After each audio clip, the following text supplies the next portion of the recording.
Hello everyone. आज हम start कर रहे हैं हमारी ट्रिग्नोमेट्री की नई सीरीज एमसीक्यूज।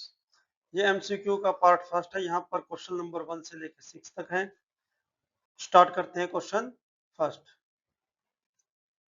फर्स्ट क्वेश्चन देखिए, आपके पास क्या है। हमारे पास एक राइट एंगल ट्रायंगल है, ट्रायंगल एबीसी, जहां पर एंगल बी है 90 डिग्री। ये हमारे पास राइट एंगल ट्रायंगल है। यहाँ पर एंगल है हमारे पास बी 90 डिग्री। हमारे पास क्या है, नेक्स्ट क्या है, ए बी 5 सेंटीमीटर है, बी सी 12 सेंटीमीटर। हमें साइन सी निकालना है। यहाँ पर सी एंगल, अगर एंगल सी है तो ये एंगल हमारे पास बेस के ऊपर होना चाहिए। सी यहाँ पर होगा, ए हम यहाँ पर रख लेते हैं। अब देखते हैं ए बी की वैल्यू क्या है 5। ए बी हमारे पास 5 सेंटीमीटर है। उसके बाद बी सी है आपके पास 12 यूनिट, 12 सेंटीमीटर। हमें हाइपोटेन्यूज चाहिए, तो हाइपोटेन्यूज कैसे निकालते हैं। Hypotenuse Pythagoras theorem. हाइपोटेन्यूज क्या होता है, hypotenuse square equal to base square plus perpendicular square. अगर हम रूट करें बोथ साइड, अगर हम बोथ साइड रूट करें तो स्क्वायर से रूट कैंसिल। हाइपोटेन्यूज की वैल्यू क्या होगी हमारी, बेस स्क्वायर, बेस आपके पास है 12, 12 स्क्वायर प्लस परपेंडिकुलर है हमारे पास 5 का स्क्वायर, तो 12 का स्क्वायर 144 प्लस 5 का स्क्वायर 25। ऐड करेंगे दोनों को, कितना होगा 169, और 169 का रूट क्या होता है हमारा 13। तो हाइपोटेन्यूज हो गया 13। अब हमें वैल्यू फाइंड आउट करनी है साइन सी। साइन सी, साइन सी क्या होता है, perpendicular by hypotenuse, perpendicular upon hypotenuse. Perpendicular हमारे पास क्या है 5 सेंटीमीटर, और हाइपोटेन्यूज कितना है 13 सेंटीमीटर। तो हमारे पास वैल्यू क्या हुई 5 upon 13। 5 upon 13 option number B आपका करेक्ट आंसर रहेगा। नेक्स्ट क्वेश्चन देखते हैं। नेक्स्ट देखिए, हमारे पास वैल्यू क्या है आपकी बार, टेंजेंट ऑफ ए की वैल्यू हमारे पास, तो हम ए यहां पर रखेंगे। ठीक है, तो हमें एक वैल्यू चाहिए साइन सी की। ए हमारे पास कोई भी एक्यूट एंगल है, तो टेंजेंट देखते हैं हम, टेंजेंट होता है क्या एक्चुअल में। Tangent of A, tangent of A क्या है हमारे पास 4 अपॉन 3। अब टेंजेंट होता है हमारे पास perpendicular upon base, perpendicular upon base. तो परपेंडिकुलर कितनी यूनिट है 4 यूनिट, परपेंडिकुलर 4 यूनिट है, बेस हमारे पास 3 यूनिट है। हाइपोटेन्यूज कैसे निकाल लेंगे, रूट ऑफ 4 का स्क्वायर करेंगे, 4 square plus 3 square, base square plus perpendicular square is equal to 16 plus 9। कितना हुआ हमारे पास ये, रूट ऑफ 25। 25 का रूट होता है 5। वैल्यू क्या निकालनी है हमें, साइन ए। साइन ए, ए देखो साइन क्या होता है, परपेंडिकुलर अपॉन हाइपोटेन्यूज। ये चीजें एक बार बेसिक वीडियो जरूर देखिएगा इसके लिए। परपेंडिकुलर क्या है हमारे पास 4 यूनिट, और हाइपोटेन्यूज है 5 यूनिट। तो हमारे पास साइन ऑफ ए की वैल्यू क्या है 4 अपॉन 5। ऑप्शन बी आपका करेक्ट आंसर रहेगा। नेक्स्ट क्वेश्चन देखते हैं। कोसिकेंट ऑफ ए, हमारे पास कोसिकेंट ऑफ ए है। कोसिकेंट ऑफ ए की वैल्यू देखना क्या है, कोसिकेंट ऑफ ए की वैल्यू 2 अपॉन रूट 3। अब हम इसको देख सकते हैं, या तो हम इसका यूज कर लें, चलो एक बार हम ट्रायंगल का यूज करते हैं। तो कोसिकेंट होता है क्या एक्चुअल में, कोसिकेंट, कोसिकेंट होता है hypotenuse upon perpendicular, hypotenuse upon perpendicular. तो हाइपोटेन्यूज आपके पास अगर 2 यूनिट है, तो परपेंडिकुलर क्या है रूट 3 यूनिट। बेस निकालेंगे, बेस होगा रूट ऑफ हाइपोटेन्यूज स्क्वायर 2 का स्क्वायर 4 माइनस रूट 3 का स्क्वायर करेंगे 3। रूट ऑफ 1, 1 का रूट हमारे पास क्या है 1 होता है।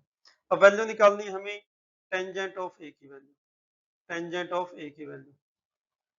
ठीक है, टेंजेंट होता क्या है आपके पास, टेंजेंट क्या होगा perpendicular upon base, perpendicular upon base.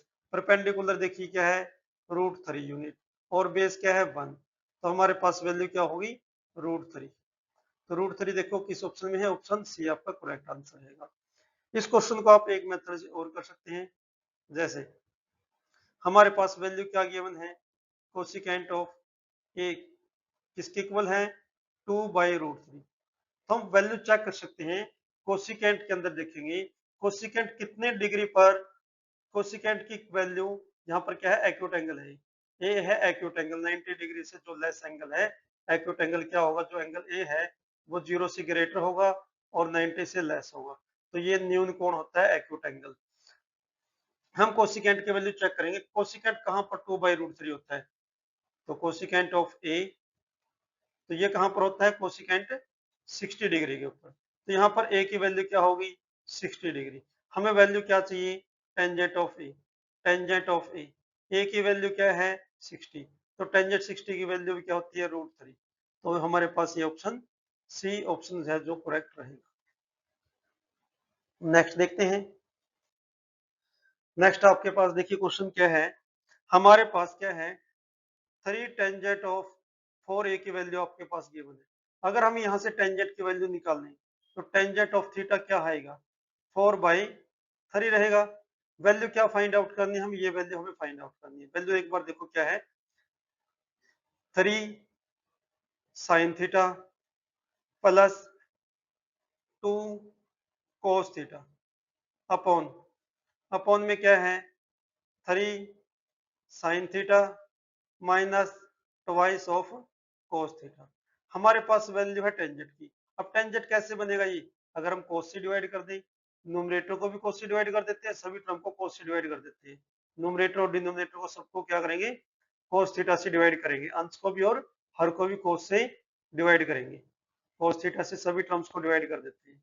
जो टर्म कैंसिल हो रही है कैंसिल कर दीजिए, ये हमारी टर्म कैंसिल होगी, तो देखो क्या बचेगा, यहाँ पर क्या रहेगा, 3 sin बाई cos हो गया tangent plus 2 upon, upon 3 sin by cos tan theta minus 2, value रखते हैं 3 into tan theta, tan theta की वैल्यू है 4/3 प्लस 2, 3 इंटू 4/3, tan थीटा की वैल्यू रख दी हमने 2, 3 के साथ 3 कैंसिल होगा दोनों जगह से, तो क्या बचेगा, 4, 4 प्लस 2 6, यहाँ पर क्या रहेगा, 4 माइनस 2, 4 माइनस 2 क्या रहेगा, 2, कैंसिल आउट करते हैं, कैंसिल आउट करते हैं, क्या रहेगा, कैंसिल आउट करने के बाद 3, तो हमारा देखो ऑप्शन डी आपका है जो करेक्ट आंसर रहेगा, ऑप्शन डी। नेक्स्ट क्वेश्चन की तरफ बढ़ रहे हैं। नेक्स्ट देखिए, हमारे पास क्या है, हमारे पास यहाँ पर है साइन की वैल्यू, साइन ए की वैल्यू, तो ए की वैल्यू चाहिए हमें, ए कहाँ होगा, बेस पर होगा। साइन होता क्या है एक्चुअल में, साइन होता क्या है, साइन होगा परपेंडिकुलर अपॉन हाइपोटेन्यूज। साइन क्या होता है, परपेंडिकुलर अपॉन हाइपोटेन्यूज, तो परपेंडिकुलर हमारे पास 8 यूनिट है और हाइपोटेन्यूज क्या है, 17 यूनिट है। हम क्या निकाल लेंगे, बेस की वैल्यू निकाल लेंगे, 17 का स्क्वायर क्या होगा हमारे पास, 289 माइनस 8, 8 का स्क्वायर क्या होगा, 8 का स्क्वायर होगा 64, 8 का स्क्वायर क्या होगा 64, सब्ट्रैक्ट कर देते हैं, 84 में से 284 में से हम क्या करेंगे, 64 को सब्ट्रैक्ट करेंगे, तो क्या रहेगा 225, रूट करेंगे 15, तो बेस की वैल्यू हमारे पास क्या होगी 15। हमें वैल्यू क्या निकालनी है, कोट ए, कोट ए की वैल्यू हमें निकालनी है, तो कोट ए क्या होता है, कोट ए, कोट ए होगा base by perpendicular, base by perpendicular, base देखो कितनी यूनिट है, 15 यूनिट, परपेंडिकुलर क्या है 8, ठीक है, 15/8 हमारा क्या रहेगा, आंसर रहेगा 15/8, ऑप्शन ए आपका करेक्ट आंसर है, ऑप्शन ए। चलो नेक्स्ट क्वेश्चन को देखते हैं। नेक्स्ट क्वेश्चन देखिए क्या है हमारे पास कोट की वैल्यू है, यहाँ पर कोट थीटा, कोट थीटा की वैल्यू क्या होगी, 3/5 राइट में जाएगा तो क्या होगा, डिवाइड के अंदर होगा 3/5। इस क्वेश्चन को हम पिछले क्वेश्चन तरह से डिवाइड करेंगे, कैसे, हमारे पास वैल्यू क्या है, 5 sine theta minus 3 cos theta upon, upon क्या है 4 sine theta minus 3 cos of theta. हमारे पास कोट की वैल्यू, और कोट कैसे बनेगा, अगर हम साइन से डिवाइड करें, अगर हम न्यूमरेटर को और डिनोमिनेटर को किससे डिवाइड करेंगे, साइन से, हम क्या करेंगे डिवाइड, साइन से डिवाइड करेंगे अंश को और हर को, जो टर्म कैंसिल हो रही है कैंसिल कर देते हैं, तो क्या रहेगा देखिए, 5 - 3 cot theta divide by 4 - 3 cos by sine क्या हो गया, कोट थीटा। और कोट थीटा की वैल्यू हम रिप्लेस कर देंगे, कोट थीटा की वैल्यू रिप्लेस करते हैं, 5 - 3 इंटू कोट थीटा क्या है हमारे पास 3/5 अपॉन 4 - 3 इंटू 3/5। कैंसिल हमारे पर कोई टर्म नहीं हो रही हमारे पास कैंसिल, तो क्या होगा 5/1 कर देते हैं माइनस 9/5, 4/1 माइनस 3 की 3 से मल्टीप्लाई क्या होगी 9/5। एलसीएम क्या हो गया 5, एलसीएम ले लेते हैं 5। देखो क्या रहेगा 5 से 5 की मल्टीप्लाई करेंगे क्या आएगा 25 माइनस 9, एलसीएम 5 20 माइनस 9, 5 से 5 कैंसल, तो क्या रहेगा देखो 16/11। 16/11 देखो किस ऑप्शन में है, ऑप्शन डी आपका करेक्ट आंसर रहेगा। आई होप आपको वीडियो अच्छी लगी होगी, आपके लिए क्वेश्चन हेल्पफुल हो गई है। तो अगर क्वेश्चन अच्छे लग रहे हैं, ट्रिक अच्छी लग रही है, तो वीडियो को लाइक कीजिए, अपने दोस्तों को शेयर कीजिए और चैनल को सब्सक्राइब अवश्य कीजिए। मिलते हैं नेक्स्ट वीडियो में इसके सेकंड पार्ट के साथ, तब तक के लिए थैंक यू।